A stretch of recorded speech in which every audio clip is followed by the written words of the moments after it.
వేటిని సఫలం చేస్తాడు. చూడండి, ఆదికాండము 24వ అధ్యాయం 40వ వచనం. ఆదికాండము 24:40. దేవుడు వేటిని సఫలం చేస్తాడు. 24:40 చదవండి. ఆదికాండము, ఎవని సన్నిధిలో నేను జీవించుచున్నానో ఆ యెహోవా నీతో కూడా తన దూతను పంపి నీ ప్రయాణమును సఫలము చేయును గనుక నీవు నా వంశస్థులలో నా తండ్రి ఇంట నుండి నా కుమారునికి భార్యను తీసుకొని వచ్చేదవు. చాలు. మొదటి విషయం ఏమిటంటే దేవుడు మన ప్రయాణాన్ని సఫలం చేస్తాడు అనండి. దేవుడు మన ప్రయాణాన్ని సఫలము చేసే దేవుడు. ఇక్కడ వాక్యం చాలా జాగ్రత్తగా చెప్తుంది. ఎలియాజరు మాట్లాడుతున్నాడు. ఎవరు మాట్లాడుతున్నారు? ఎవరితో? రిబ్కా యొక్క అన్నదమ్ములతో, రిబ్కా వారి యొక్క ఇంటి వారితో మాట్లాడుతూ ఉన్నాడు. ఏమని మాట్లాడుతున్నాడంటే, నేను ఎవని సన్నిధిలో జీవించుచున్నానో ఆ యెహోవా నీతో కూడా తన దూతను పంపి నీ ప్రయాణాన్ని ఏం చేస్తాడు? సఫలం చేస్తాడని నా యజమానుడు నాతో చెప్పాడని రిబ్కా ఇంటి వారితో చెప్తున్నాడు ఎలియాజరు. ఇప్పుడు ఇతనికి ఈ మాట చెప్పింది ఎవరు? అబ్రహాం. ఎవరండి? అబ్రహాం. మీరు గమనించాలి ప్రియులారా, ఒకే ఒక్క కొడుకు, అతనికి వివాహం చేయాలి. ఇక వారసులు ఎవరు లేరు. ఏదైనా చేయాలన్న కోరిక ఏదైనా ఉంటే ఇక ఇప్పుడే చేసుకోవాలా, గ్రాండ్గా చేసుకోవాలండి. ఎందుకంటే ఒకడే కొడుకు కదా, ఆస్తి మొత్తానికి వారసుడు ఆయనే కదా. కాబట్టి ఏది చేయాలన్న గ్రాండ్గా ఇక ఇప్పుడే చేయాలి. అయితే ఇప్పుడు ఆ గ్రాండ్ పెళ్లిలో, ఆ గొప్ప వివాహంలో అబ్రహాము అతని భార్య జోక్యం చేసుకోవాలి. ఆ భారాన్ని, బరువునంతా కూడా ఎవరి మీద వేసేసాడంటే దేవుడి మీద వేసేసాడు అబ్రహాం. దేవుడి మీద వేసేసాడు. ప్రభువా, నేనైతే వెళ్ళను, నా భార్య వెళ్ళదు, నా ఇంటికి ఎలాంటి కోడలు రావాలో, ఎలాంటి అమ్మాయిని తీసుకొస్తావో నీకు తెలుసు, నీకు నా భారమంతా అప్పగిస్తున్నా. మనం బైబిల్లో చదువుతాం, మీ చింత యావత్తు ఆయన మీద వేయండి. 1 పేతురుకు రాసిన పత్రికలో చూస్తాం. ఎందుకంటే ఆయన మిమ్ములను గురించి చింతిస్తున్నాడు. మిమ్ములను గురించి ఆయన చింతిస్తున్నాడు కనుక మీ చింత యావత్తు ఆయన మీద వేయమన్నట్లుగా అబ్రహాము తన చింత యావత్తును దేవుని మీద వేసేసాడు. అందుకని యేసు ప్రభు వారు కూడా చెప్పాడు. ఏమనంటే, ప్రయాసపడి భారం మోస్తున్న సమస్య జనులారా నా యొద్దకు రండి, నేను మీకు విశ్రాంతిని ఇస్తానన్నాడు. కాబట్టి అబ్రహాము తన యొక్క ఇంట్లో జరుగుతున్న వివాహము యొక్క భారాన్ని, బాధ్యతనంతా, ఆ చింతనంతా కూడా, ఆ పనులన్నిటిని కూడా ఎవరికి అప్పగించాడు? దేవునికి అప్పగించేశాడు, దేవుని మీద వేసేసాడు. సరే, ఇప్పుడు దేవుని మీద వేసేసినటువంటి అబ్రహాము ఆ భారాన్ని, ఆ బరువును ఎవరితో పంచుకున్నాడంటే తన ఇంట్లో పనిచేస్తున్న పెద్ద దాసుడైన ఎలియాజరుతో పంచుకున్నాడు. ఏమని పంచుకున్నాడట? ఒక్కసారి మీరు చూడండి. 24వ అధ్యాయము 7వ వచనం చూస్తే, నా తండ్రి ఇంట నుండి, నేను పుట్టిన దేశము నుండి నన్ను తెచ్చి నాతో మాట్లాడి నీ సంతానమునకి దేశము ఇచ్చిదనని ప్రమాణము చేసి నాతో చెప్పిన పరలోకపు దేవుడగు యెహోవా తన దూతను నీకు ముందుగా పంపును. అక్కడ నుండి నీవు నా భార్యకు కుమారుణ్ణి తీసుకొస్తావు. చాలు. ఎలియాజరుకి ఏం చెప్తున్నాడు? నా కుమారుడా, నా తండ్రి ఇంట నుండి, నేను పుట్టిన దేశము నుండి నన్ను తెచ్చి నాతో మాట్లాడి 4 విషయాలు చెప్పాడు ఎలియాజరుతో. ఒకటి, ఏమని చెప్తున్నాడు? నా తండ్రి ఇంట నుండి నన్ను ఆయన పిలిచాడు. రెండవది, నేను పుట్టిన దేశము నుండి ఆయన నన్ను తీసుకొచ్చాడు. మూడవది, ఆయన నాతో మాట్లాడాడు. 3 విషయాలు చెప్పాడు ఎలియాజరు. ఒకటి, నా తండ్రి ఇంట నుండి నన్ను పిలిచాడు. రెండవది, నా దేశము నుంచి నన్ను తీసుకొచ్చాడు. తీసుకొచ్చి నాతో మాట్లాడాడు. ఏమని మాట్లాడాడంటే, నీ సంతానానికి నేను ఈ దేశాన్ని ఇస్తానని మాట్లాడిన దేవుడు నీతో పాటు తన దూతను కూడా పంపిస్తాడు. అంటే నాతో మాట్లాడిన దేవుడు, నన్ను తెచ్చిన దేవుడు, నన్ను పిలిచిన దేవుడు, నన్ను ఇంతగా ఆశీర్వదించిన దేవుడు ఇప్పుడు నా కుమారుని వివాహంలో కూడా ఆయన జోక్యం చేసుకుంటాడు. ఎవరు జోక్యం చేసుకుంటారు? దేవుడు జోక్యం చేసుకొని తన దూతను నీకు ముందుగా పంపిస్తాడు. కాబట్టి నువ్వు వెళ్ళు, నువ్వేం భయపడొద్దు. నేను రాకపోయినా, నా భార్య రాకపోయినా దేవుడు నీ వెళ్ళే కార్యాన్ని ఏం చేస్తాడు? సఫలం. ఎందుకంటే నువ్వు ఒక్కడివే కాదు, నేను కాదు, మన ఇద్దరికి మధ్యలో ఒక ఆయన ఉన్నాడు. ఆయన దేవుడు, ఆయన నీ ప్రయాణాన్ని ఏం చేస్తాడు? సఫలం చేస్తాడని ఎలియాజరుతో చెప్పాడు. ఇదే వచనం మనం 40వ వచనంలో చదివాం. ఎలియాజరు అక్కడికి వెళ్ళిన తర్వాత వాళ్ళ ఇంట్లో వాళ్ళకి చెప్తున్నాడు. ఏమని? ఎలియాజరు అబ్రహాము దగ్గర నుంచి బయలుదేరిన తర్వాత వంటలు తీసుకున్నాడు, బంగారపు వస్తువులు తీసుకున్నాడు, విలువైన బట్టలు తీసుకున్నాడు, పనివారిని తీసుకున్నాడు, బయలుదేరి వెళ్ళిన తర్వాత ఆ ఇంటికి చేరుకున్నాడు. రిబ్కా వారి ఇంట్లో ఏమని సమాధానం చెప్తున్నాడంటే, ఇదిగో నా యజమానుడు ఏమన్నాడంటే, ఎవని సన్నిధిలో నేను జీవిస్తున్నానో ఆ దేవుడు నీ ప్రయాణాన్ని ఏం చేస్తాడు? సఫలమో. గుర్తుపెట్టుకోండి, ఈరోజు మన ప్రయాణాలన్నీ కూడా ఆయన సఫలము చేసే దేవుడు. ఎందుకు సఫలం చేస్తాడు?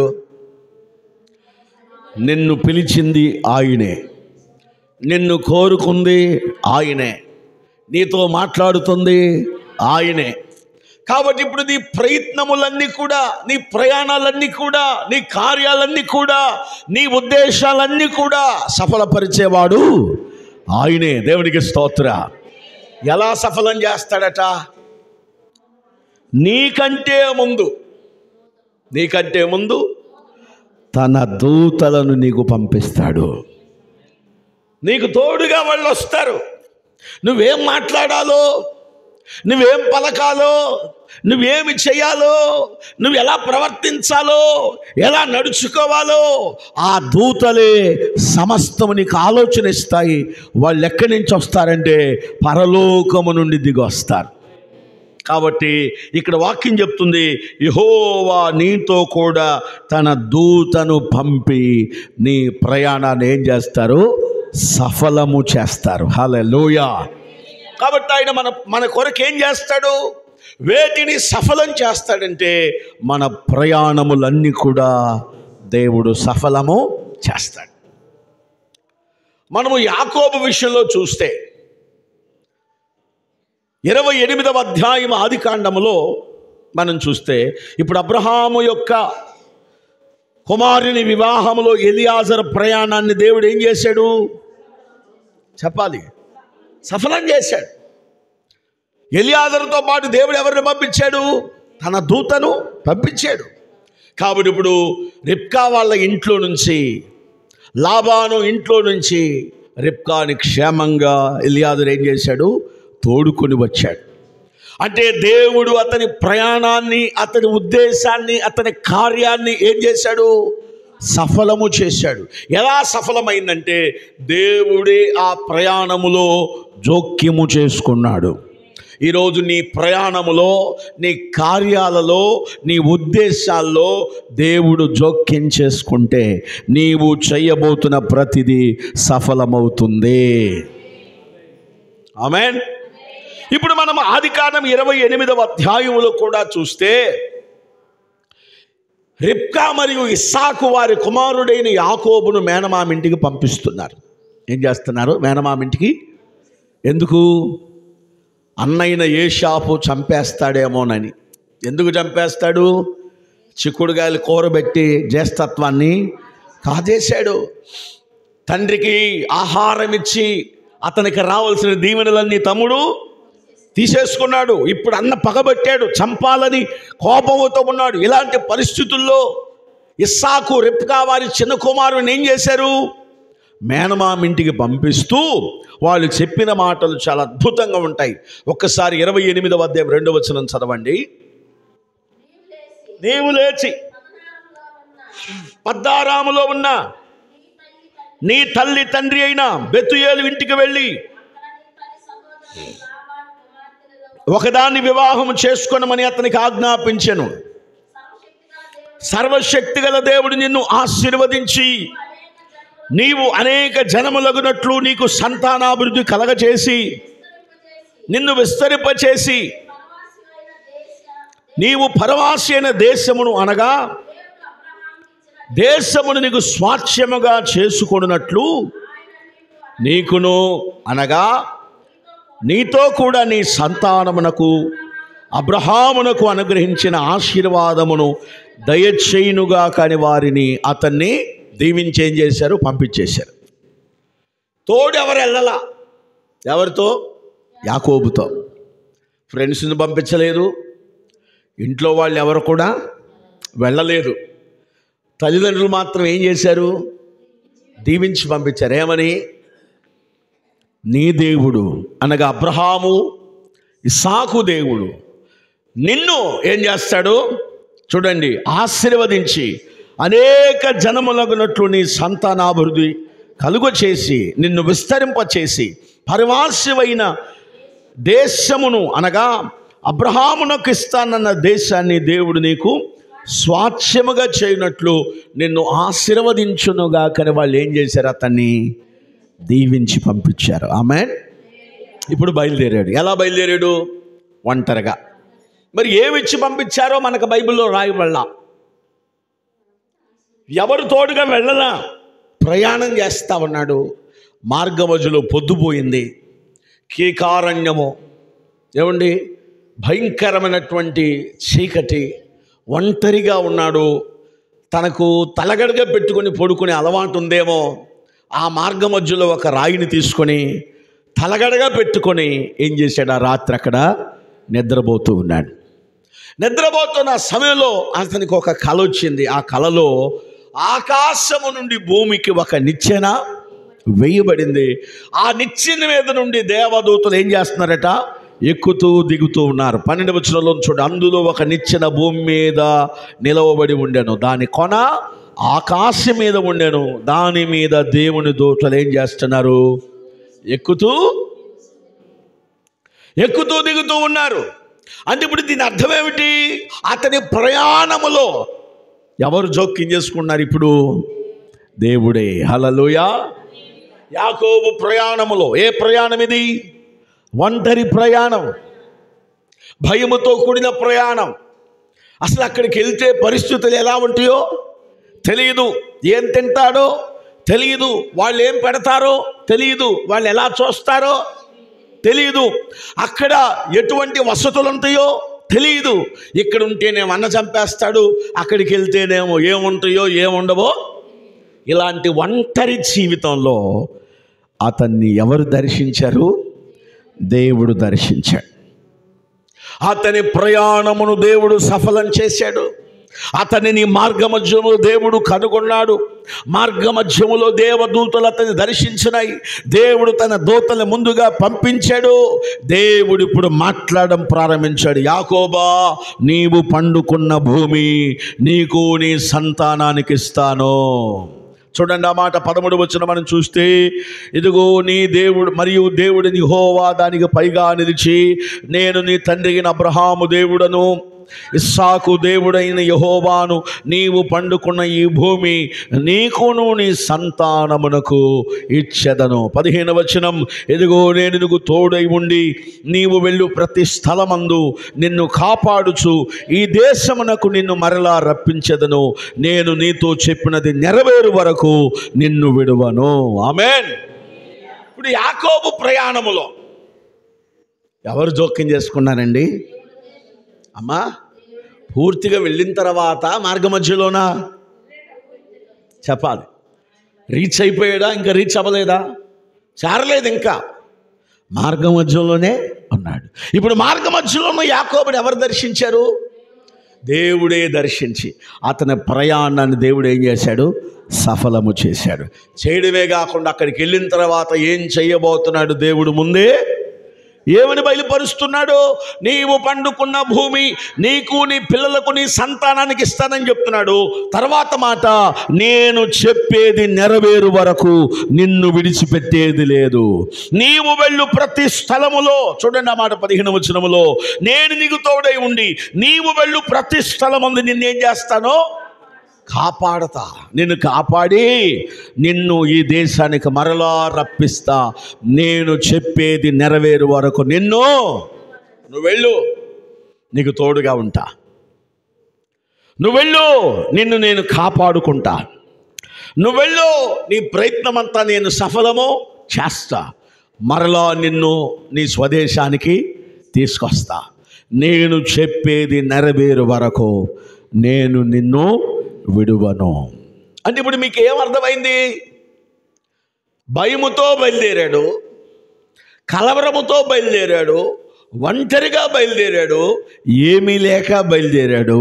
కానీ మార్గ మధ్యములో అతన్ని ఎవరు దర్శించారు? దేవుడు దర్శించాడు. ఎలియాజరు కూడా అంతే. యజమానుడు రాలేదు, యజమానురాలు రాలేదు, వాళ్ళ తరపు చుట్టాలు ఎవరు రాలేదు. తను ఒంటరిగా బయలుదేరాడు. తన ప్రయాణాన్ని దేవుడు సఫలం చేశాడు.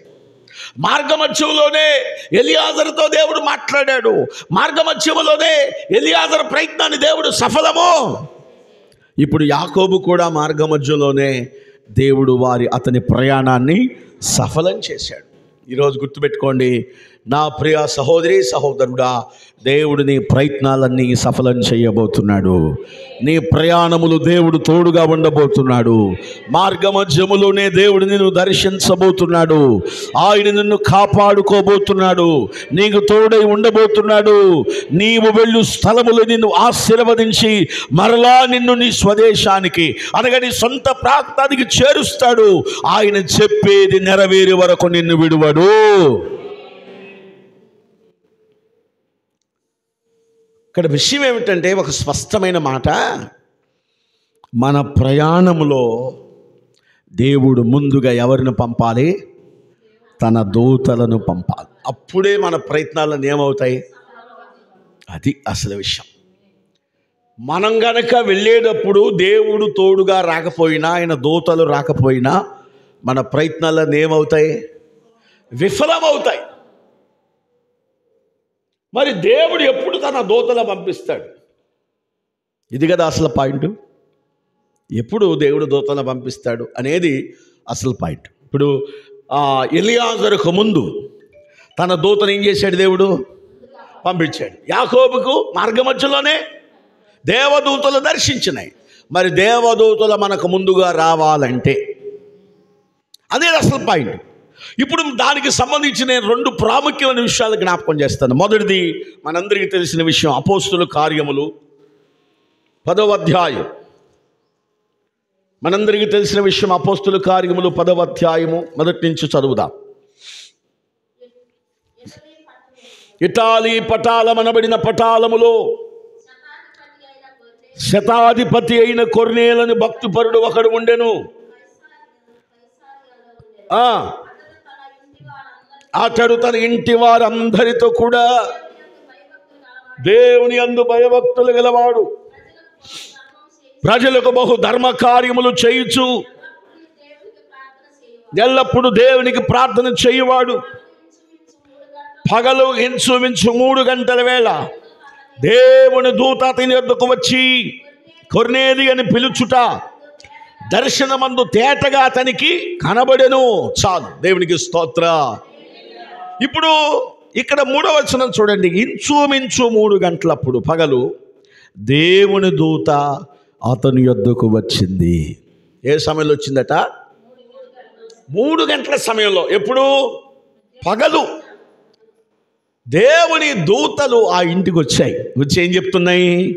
కొర్నేలు అని పిలుచుట దర్శనమందు నాకు తేటగా.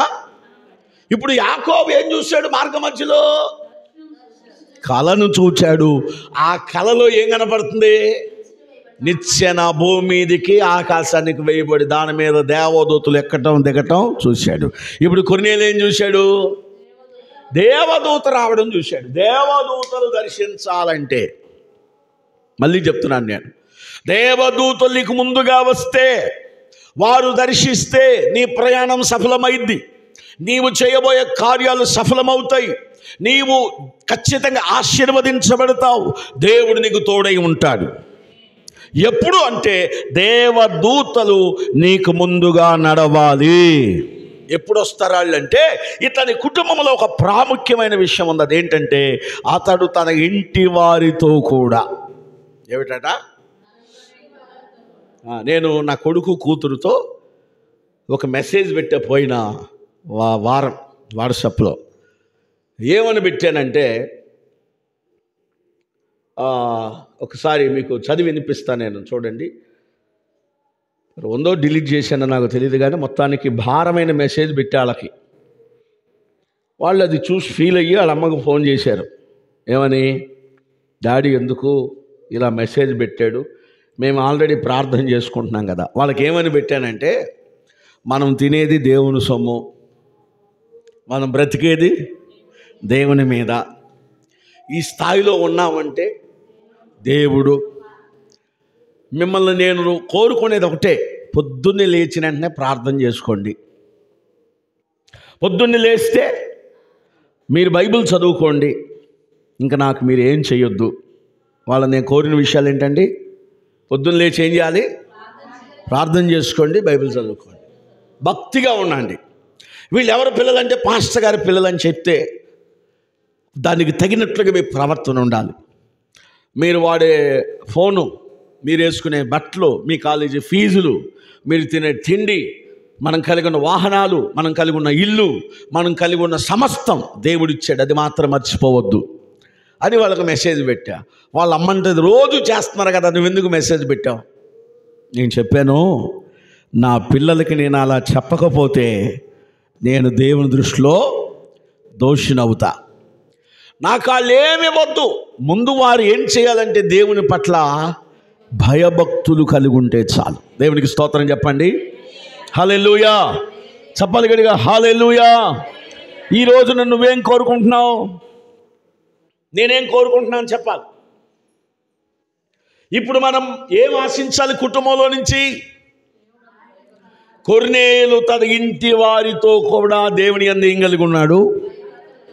ఇప్పుడు ఆ మాట చెప్పానని నా కొడుకు నాకు ఫోన్ చేయట్లా అంటే మేము చేస్తున్నాం, అయినా ఇంకా ఏం చేస్తున్నాడు ఈయన, మిలిటరీ వాడు లాగా కఠినంగా మాట్లాడుతున్నాడు. నువ్వు ఎంత అలుగు ఏమన్నా చేయి, నాకు అనవసరం. 5 ఏళ్లతో ఒక ముద్ద తింటున్నామంటే దేవుడు ఇచ్చాడన్న సంగతి మాత్రం నేను మర్చిపోను. దేవునికి స్తోత్రం కలుగును గాక. కాబట్టి కుటుంబంలో దైవభక్తి ఉండాలి. ఏముండాలి? ఇంటి వారితో కూడా కొర్నేలు ఏం కలిగి ఉన్నాడు, దేవుని యందు భయభక్తులు గలవాడై ప్రజలకు ఏం చేస్తున్నాడు, బహుధర్మ కార్యాలు చేస్తూ ఎల్లప్పుడూ దేవునికి ఏం చేస్తున్నాడు, ప్రార్థన చేస్తున్నాడు. ఏం చేస్తున్నాడు? 3 విషయాలున్నాయి అతనిలో. ఒకటి, ఇంటి వారితో కూడా దేవుని యందు భయభక్తులు కలిగి ఉన్నాడు.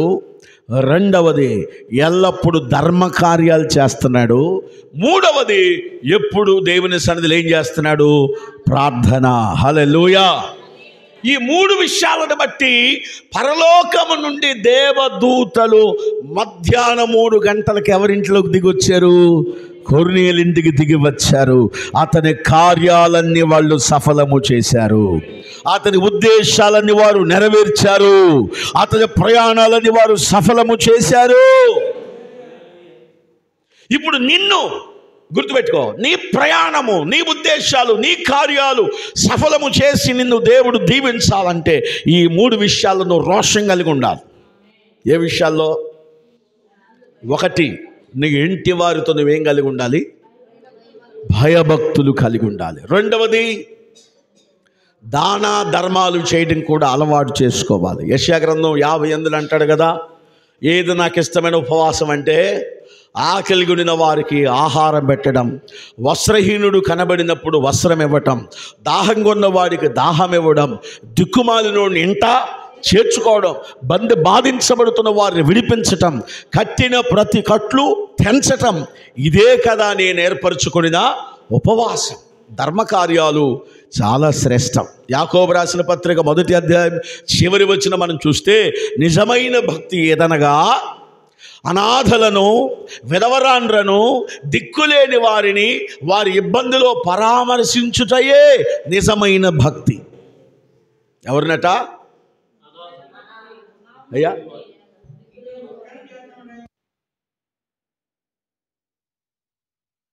దేవునికి స్తోత్రం కలుగును గాక. హల్లెలూయా. దిక్కులేని వారిని, అనాథలను, విధవరాండ్రను వారి ఇబ్బందిలో పరామర్శించుటయే నిజమైన భక్తి. కాబట్టి ఒక ఉదయకాల సమయంలో దేవుని ప్రజలారా, మీరు ఏమి నేర్చుకోవాలంటే ఎల్లప్పుడూ దేవుని యందు భయభక్తులు. రెండవది, చేతనైనంత మట్టుకు ధర్మం చేయటం. మూడవది, ఎల్లప్పుడూ దేవునికి ప్రార్థన చేయటం. మీరు నేర్చుకోగలిగితే నీ ఇంటిని దేవదూతలు దర్శిస్తారు. ఆమేన్. నేను ఇంటివారి అనే విషయంలో, ఇంటిని గురించిన విషయంలో ఒక మాట జ్ఞాపకం చేస్తాను. ఆదికాండము 18వ అధ్యాయంలో, ఆదికాండము 18వ అధ్యాయంలో ఇప్పుడు నేను జ్ఞాపకం చేసే మాట మరలా జ్ఞాపకం చేస్తాను. 18-17 వచనం చదివితే, అప్పుడు యెహోవా నేను చేయబోవు కార్యము అబ్రహామునకు దాచెదనా? అబ్రహాము నిశ్చయముగా బలము గల గొప్ప జనమగును, అతని మూలముగా భూమిలోని సమస్త జనములు ఆశీర్వదించబడును.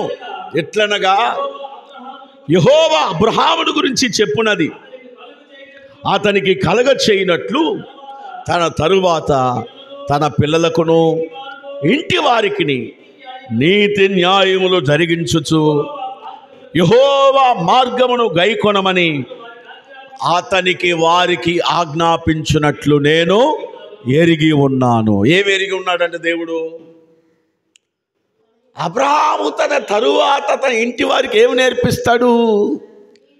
నీతి న్యాయములు. తర్వాత యెహోవా మార్గమును గైకొనమని ఏం చేస్తాడు? ఆయన వారికి ఆజ్ఞాపిస్తాడు. ఆమేన్.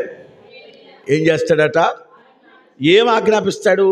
యెహోవా మార్గమును గైకొనండి, ఆయన వాక్యమును చదవండి, పాటలు పాడండి, ప్రార్థన చేసుకోండి, సన్నిధికి రండి, దేవుని యందు భయభక్తులు కలిగి ఉండండి అని తన పిల్లలకు బోధిస్తాడు, ఆజ్ఞాపిస్తాడని నాకు బాగా తెలుసు అని అబ్రహాము గురించి దేవుడు సాక్ష్యమిస్తున్నాడు. దీనిని బట్టి నేను అబ్రహాము కుటుంబాన్ని ఏం చేయాలనుకున్నాను? గొప్పగా ఆశీర్వదించాలనుకుంటున్నాను. ప్రియా తమ్ముడా, ప్రియా తండ్రి, ఓ చెల్లి, అక్క, నేను నీకు చెప్పేది ఒకటే. ఇదిగో ఎలియాజరు ప్రయాణాన్ని దేవుడు ఎందుకు సఫలం చేశాడు, యాకోబు యొక్క ప్రయాణాన్ని ఎందుకు సఫలం చేశాడో 2 విషయాలు ఉన్నాయి ప్రాముఖ్యంగా. ఒకటి, అబ్రహాము ఎలియాజరుతో చెప్పాడు, నా దేవుడు ఉన్నాడు, ఆయన నీ ప్రయాణాన్ని సఫలం. ఏ దేవుడైతే నన్ను తీసుకొచ్చాడో, ఏ దేవుడైతే నన్ను దీవించాడో, ఏ దేవుడైతే నన్ను పిలిచాడో ఆ దేవుడే నా కుమారుడి వివాహంలో జోక్యమో అని చెప్పేశాడు. ఇప్పుడు యాకోబును పంపిస్తా, వాళ్ళ అమ్మ నాన్న ఏం చెప్పారు? సర్వశక్తి గల దేవుడు ఉన్నాడు, ఆయన నీ ప్రయాణాన్ని సఫలం చేస్తాడు, నువ్వు వెళ్ళే దేశంలో నిన్ను ఆశీర్వదిస్తాడు, నీకు చక్కని కుటుంబాన్ని ఇస్తాడు, చక్కని బిడ్డల్ని ఇస్తాడు, దేవుడు నీకు తోడుగా ఉంటాడని వాళ్ళు కూడా చెప్పి పంపించారు. ఆమేన్. కాబట్టి ఇప్పుడు మీరు ఏమి నేర్చుకోవాలంటే దేవుని గురించి చెప్పేవారు కావాలి, దేవుని మార్గము గురించి బోధించేవారు కావాలి, దేవుని ఆజ్ఞలను గురించి ప్రకటించేవారు కావాలి, యెహోవా మార్గమును గైకొనమని బోధించేవారు కావాలి. హల్లెలూయా. సేవకులకు ఒక సీక్రెట్ ఉంది. సేవకులకు ఒక సీక్రెట్ ఏంటంటే, సేవకులు ఆశీర్వదించబడ్డానికి ఒక సీక్రెట్ ఉంది. 101వ కీర్తన ఏం చెబుతుంది అంటూ, యెహోవా ధర్మశాస్త్రమునందు ఆనందించుచు దివారాత్రములు దానిని ధ్యానించేవాడు ధన్యుడు. ఎవరు ధన్యులట? ధన్యుడు ఎవరిని నాటబడి ఆకువాడక తన కాలమందు ఫలమిచ్చే. ఇప్పుడు 3 ప్రసంగాలు చేయాలి. ఆదివారం 3 సంఘాల్లో 3 ప్రసంగాలు చేయాలి అంటే బైబిల్ ఎంత చదవాలి చెప్పండి? మీరు ఎంత ధ్యానం చేయాలి? ఎన్ని గంటలు కూర్చోవాలి? శుక్రవారం వాక్యం చెప్పాను నేను, శనివారం వాక్యం చెప్పాను, ఈరోజు 3 ప్రసంగాలు చేయాలి. అంటే 5 ప్రసంగాలు నాకు ఈ వారంలో కావాలి. అంటే బైబిల్ని ఎంతసేపు ధ్యానం చేస్తే నేను ఈ 3 చోట్ల వాక్యం చెప్పగలను? అంటే సేవకుడు విశ్వాసులకు వాక్యం బోధించడానికి ఏం చేస్తాడు? ఎక్కువగా బైబిల్ మీద మనసు పెడతాడు. ఇలాంటి డైరీల్లో వాక్యాన్ని రాసుకుంటాడు. అంటే మేము చేసే పని ఏంటి? వాక్యం మీద పట్టు కోసం, వాక్యము లోతులో తెలుసుకోవడం కోసం, వాక్యాన్ని ప్రజలకు బోధించడం కోసం దీన్ని ఏం చేస్తాం? బాగా ఈ బైబిల్ కోసం మన స్టువర్ట్పురం అంతా తిరిగా నేను. ఈ బైబిల్ బాగుంది అని 2 రోజులు తిరిగా స్టువర్ట్పురం మీటింగ్స్కి. కానీ నాకు ఈ అచ్చు బైబిల్ దొరకలా. ఎందుకంటే ఈ బైబిల్ చదివి రాసి గీసి కొద్దిగా నలిగిపోయింది. సేమ్ బైబిల్ కొనుక్కుందామని 2 రోజులు తిరిగారు, నాకు దొరకలా. ఒక బ్యాగ్ మాత్రం కొనుక్కొచ్చుకున్నా. అంటే ఇదంతా నేను ఎందుకు చెబుతున్నానంటే, దేవుని వాక్యము మనము ధ్యానం చేస్తాము, దేవుని వాక్యాన్ని అనుసరిస్తాము, దేవుని వాక్యాన్ని పరిశోధన చేస్తాము, దేవుని వాక్యం పట్ల ఆసక్తి ఎప్పుడైతే కలిగి ఉంటామో మనము నీటి కాలవల యోరన నాటబడిన మొక్క వలె ఆకువాడగా తన కాలమందు ఫలమిచ్చే చెట్టులాగుంటాం. హల్లెలూయా. మరి సేవకుడు దీవించబడ్డానికి ఇది కారణమైతే, సేవకుడు ఆశీర్వదించబడ్డానికి ఇదొక కారణమైతే, మరి విశ్వాసి ఆశీర్వదించబడ్డానికి కారణం ఏంటి?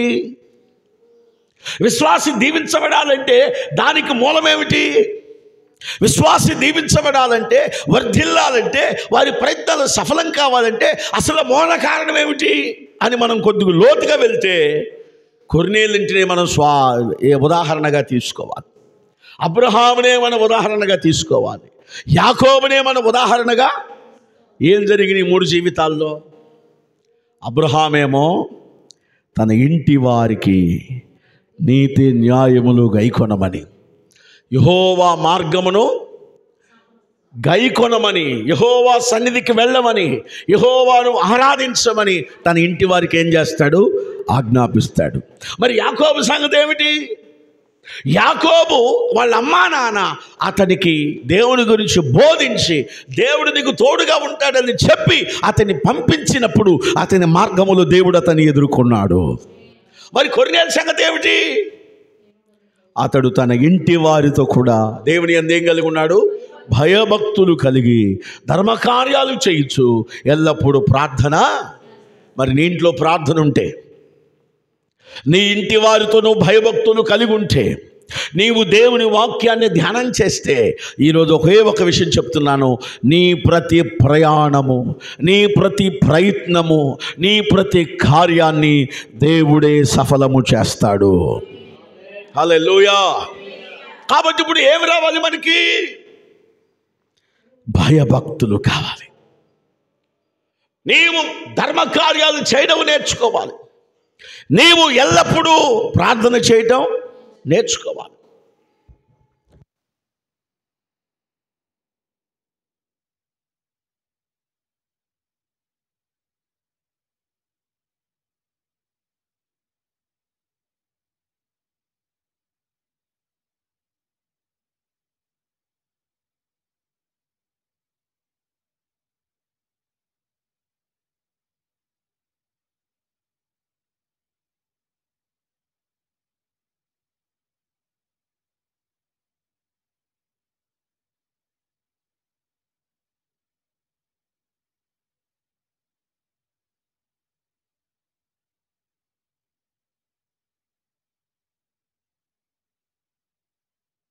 మనం ఎంత చేస్తే, ఎంత పిండి కలిపితే అంత రొట్టె తీసుకుంటాం. హల్లెలూయా.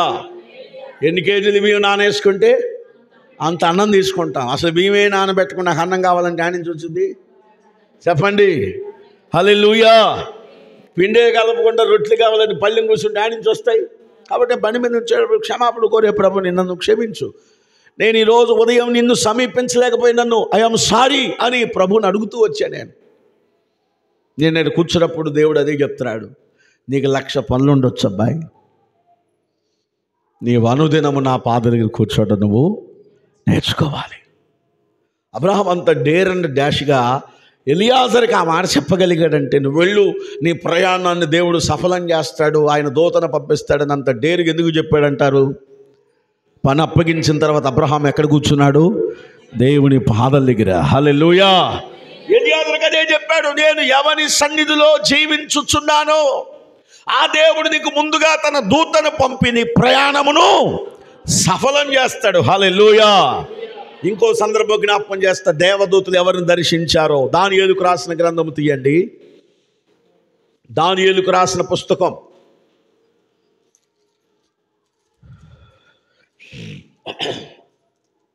దానియేలుకు రాసిన పుస్తకం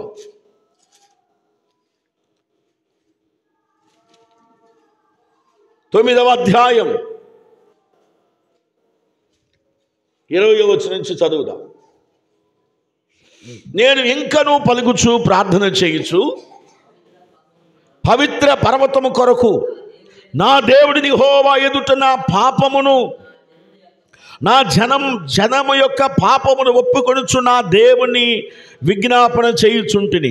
నేను ఇలాగూ మాట్లాడుచు ప్రార్థన చేయుచుండగా మొదట నేను దర్శనమందు చూచిన అతి ప్రకాశమైన గాబ్రియేలును ఆ మనుషుడు సాయంత్రపు బలి అర్పించు సమయమున నాకు కనబడి నన్ను ముట్టెను.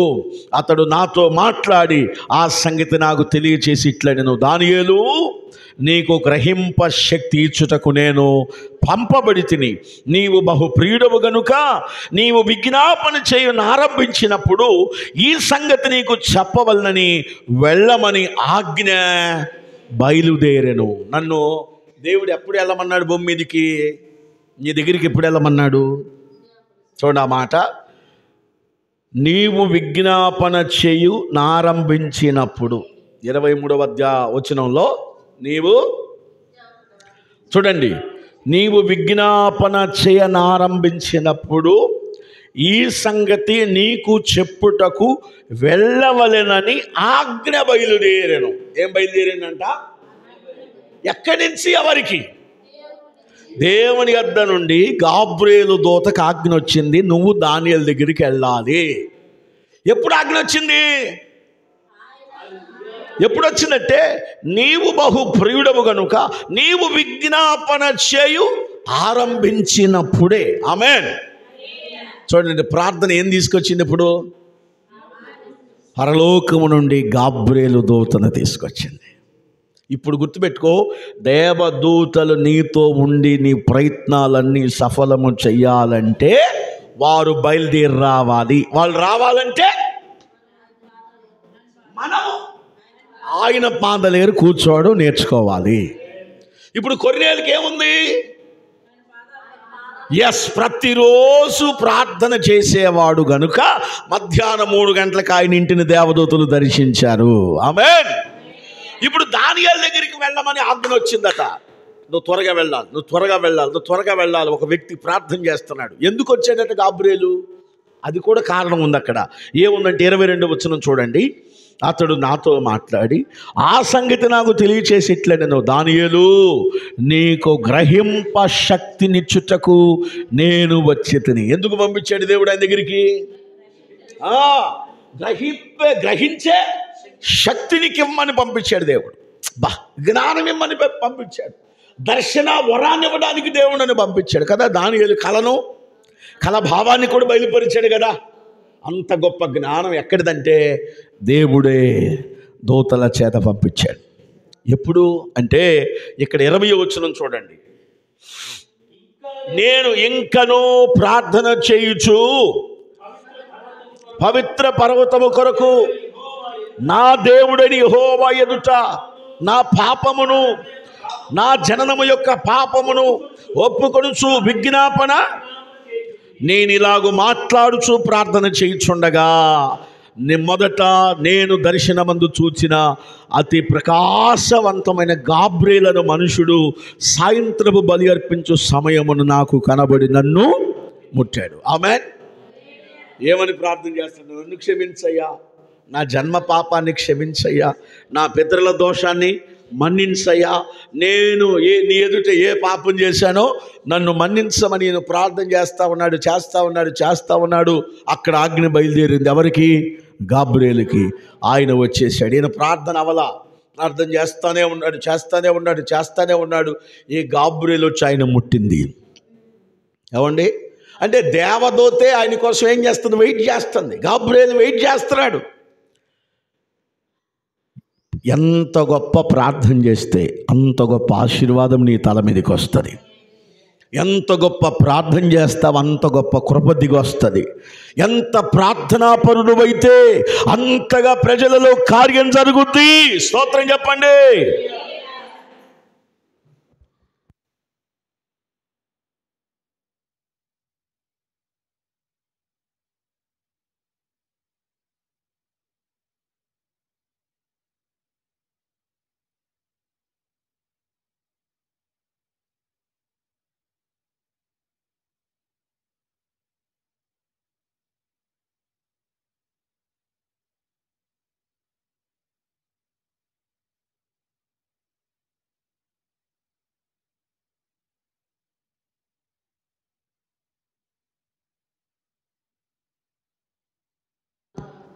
తాగుతాయి, హృదయం స్పందించింది, ప్రజలు ఉత్తేజించబడతారు. కారణం ఏంటంటే ప్రార్థన అనేది ఉప్పు లాంటిది.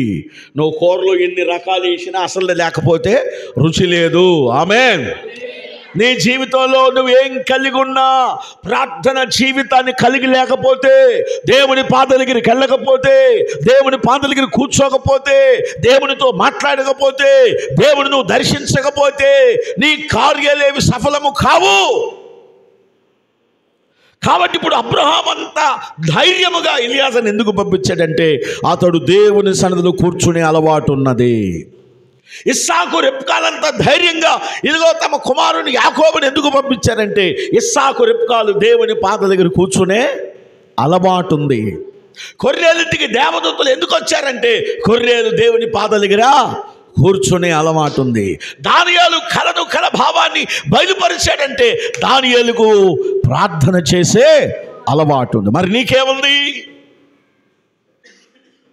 ఈరోజు ఏ అలవాటు నీకున్నది? దయచేసి మళ్ళా చెప్తున్నాను, ఈ సంవత్సరం నువ్వు అద్భుతాలు సృష్టించాలి. నీ కుటుంబంలో బలమైన కార్యాలను చూడాలి. నీ జీవితంలో భీకరమైన ఆశీర్వాదము నువ్వు అనుభవించాలి. ఇది ఎలా సాధ్యం? నీవు దేవుని పాదాల దగ్గర కూర్చో, మాట్లాడు, గంటల తరబడి మాట్లాడు. మొన్న తాడేపల్లిలో సేవకుల మీటింగ్కి వెళ్ళాం మేము. చెన్నై నుంచి వచ్చాడు ఆయన, AG assemblies of God church senior pastor గారట. 1.5 గంటల సేపు వాక్యం చెప్పాడు. వాక్యం చెప్తున్నంతసేపు ఆయన సూపు అంతా నా మీదే ఉంది. ఆయన చెప్పిన వాక్యం అంతసేపు నా ఇంకా చూస్తూ ఉన్నాడు. ఆయన నాతోనే చెప్తున్నాడు, నన్నే గద్దిస్తున్నాడు, నన్నే సూటిగా మాట్లాడుతున్నట్లు నా ముఖం పెట్టి చెబుతున్నాడు వాక్యం. అంటే మాస్టర్ అంత దూరంలో నేను ఉన్నాను, ఆయన ఇక్కడ కూర్చుని ఏడు నుంచొని వాక్యం చెప్తున్నాడు. ఆయన చెప్తున్నంతసేపు నా హృదయం అంతా ఏమనిపిస్తుంటే ఈ వాక్యం నాదే, ఈ సేవకు నా కోసమే వచ్చాడు, ఈ మీటింగ్ కూడా నాదే. ఆయన చెప్పినంతసేపు ఆ అంశం ఏంటి చెప్పనా? నువ్వు ఎప్పుడు నా పాదాల దగ్గర కూర్చుంటావు. ఇది మీకు ఆయన చెప్పినంతసేపు ఏం చెబుతున్నాడు? నువ్వెప్పుడు నా పాదాల దగ్గర కూర్చుంటావు, నువ్వెప్పుడు నా దగ్గర కూర్చుంటావు, నువ్వెప్పుడు నన్ను ప్రార్థన చేస్తావు, నువ్వెప్పుడు నన్ను అడుగుతావు. ఇదే సబ్జెక్టు. ఇంకా వాక్యం అయిపోయిన తర్వాత ప్రార్థన చేయడానికి లేపాడు ఆయన. ఆల్టర్ కాల్ ఇచ్చాడు. ఇక ప్రార్థన చేద్దాం లెగమ్మని. ఇక నిలువు మోకాళ్ళు వేసి, ప్రభువా ఆ మనుషుడిని నేనే, ఈ వాక్యం నాదే, ఈ సేవకుడు నా కోసమే వచ్చాడు చెన్నై నుంచి, ఈ మీటింగ్ అంతా నాదే. ఈరోజు ఎంతోమంది సేవకులు చెప్తున్నారు, మరలా చెప్పించాం, ఖచ్చితంగా నేను నీ పాదాల దగ్గర కూర్చుంటానయ్యా అని తీర్మానం చేసుకొని భోజనం చేసుకుని బయలుదేరి ట్రైన్లో కూర్చున్నాను. కానీ నాకు మనసంతా అతలాకుతలం అయిపోయింది, గందరగోళం అయిపోతుంది. ఎందుకంటే దేవుడు చెప్పిన మాట మనకు లోబడాలి. దేవుడు సేవకుడు ద్వారా పలికించిన ప్రతి మాట మనము దేవుడే పలికించాడని తీసుకొని ఆ మాటకు లోబడాలి. కనుక నేను అల్లాడిపోతున్నా. బాపట్లు వచ్చేదాకా నా మనసంతా గందరగోళంగా ఉంది. అప్పటి నుంచి తీర్మానం చేసుకుని ఇప్పుడు చేసేదానికంటే మరికొంత సమయం దేవునితో గడపడానికి తీర్మానం చేసుకున్నా. దేవునికి స్తోత్రం కలుగును గాక. కాబట్టి దేవుడు చేసే ప్రతి పని సఫలం చేస్తాడు. మన ప్రయత్నాలు సఫలం చేస్తాడు, మన ప్రయాణాలు సఫలం చేస్తాడు, మన కార్యాలు సఫలం చేస్తాడు, మన ఉద్దేశాలు సఫలం చేస్తాడు, మన ఆలోచనలని సఫలము చేస్తాడు. ఎప్పుడు? ఎలియాజరు అంటున్నాడు, నేను యెహోవా సన్నిధిలో జీవించుచున్నాను. నా దేవుడు నీ ప్రయాణాన్ని ఏం చేస్తాడు? సఫలము. బా, ఎంత గొప్ప మాట ఎలియాజరుతో దేవుడు అబ్రహాం చెప్పిన మాట. నేను యెహోవా సన్నిధిలో జీవిస్తున్నాను. సహోదరుడా, మళ్ళీ చెప్తున్నా, 2025 సంవత్సరం నీకు ఆశీర్వాదకరమైన సంవత్సరంగా మారాలంటే నువ్వు ఆయన సన్నిధిలో కూర్చోవాలి, ఆయన సన్నిధిలో మొరపెట్టాలి, ఆయన సన్నిధిలో విజ్ఞాపన చేయాలి. కొర్నేలు చేసిన పనదే, యోబు చేసిన పనదే, దానియేలు చేసిన పనదే, అబ్రహాము చేసిన పనదే, యాకోబు చేసిన పనదే, యోసేపు చేసిన పనదే. మరి నువ్వు చేసే పనేంటి? ఇంకెంతకాలం ప్రార్థన లేకుండా ఉంటావు? ఇంకెంతకాలం దేవుని సన్నిధిలో కూర్చోకుండా ఉంటావు? ఇంకెంతకాలం దేవుని పాదాల దగ్గర కన్నీరు గార్చకుండా ఉంటావు? రేపు నీది కాదు కదా, రేపేమవుద్దో నీకు తెలియదు కదా. దేవుడు కృప చూపి నీకు నాకు సమయం ఇస్తున్నాడు. ఇప్పుడైనా నువ్వు ఆయన దగ్గరికి వస్తావేమోనని, ఇప్పుడైనా ఆయన కాళ్ళు పట్టుకుంటావేమోనని, ఇప్పుడైనా నువ్వు ఆయనతో మాట్లాడతావేమోనని ఆయన ఎదురు చూస్తున్నాడు. ఈరోజే తీర్మానం చేసుకో. ఈరోజే నీవు కూడా దేవుని సన్నిధిలో కూర్చోవడానికి ఒక మనస్సు, ఒక తీర్మానం, ఒక సమర్పణ కలిగిరా. ప్రభు ప్రతి శాపాన్ని ఆశీర్వాదకరంగా మారుస్తాడు. నీ ప్రతి ప్రయత్నాన్ని సఫలం చేస్తాడు. నీ ఉద్దేశాలను నెరవేర్చి నిన్ను దీవిస్తాడు. అట్టి కృపా దేవుడు నీకు దయచేయునుగాక. అందరం లేచి నిలబడి ప్రార్థన చేసుకుందాం. అందరం లేచి నిలబడదాం, ప్రార్థన చేసుకుందాం. మీరు ఉన్న స్థలములోనే ఉన్న పాటున లేచి నిలబడండి, ప్రార్థన చేసుకుందాం. అందరు కూడా కళ్ళు మూసుకోవాలి, చేతులు పైకెత్తాలి. ప్రతి ఒక్కరి నోరు తెరవాలి.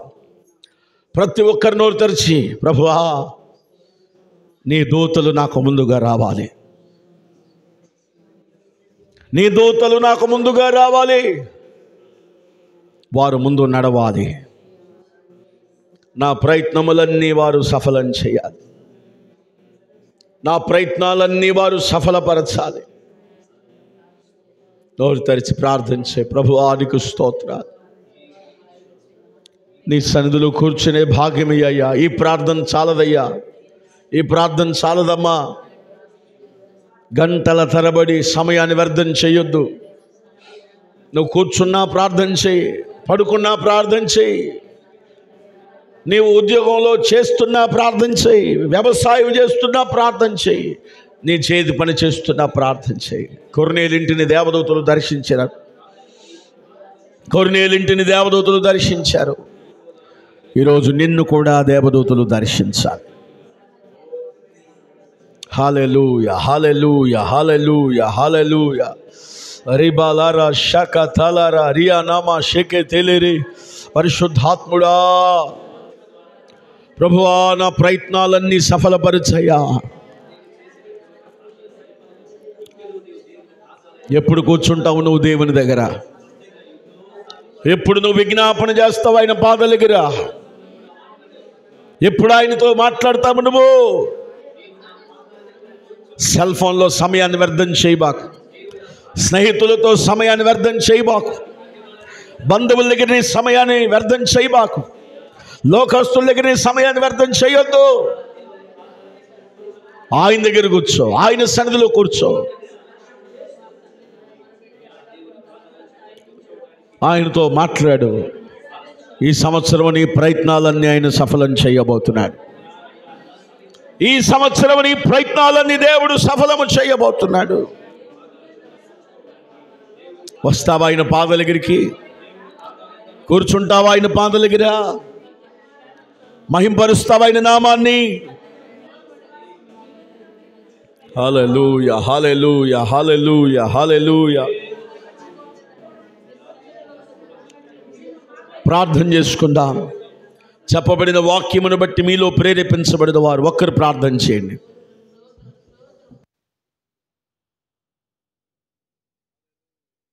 హల్లెలూయా, హల్లెలూయా. స్తోత్రం, స్తోత్రం.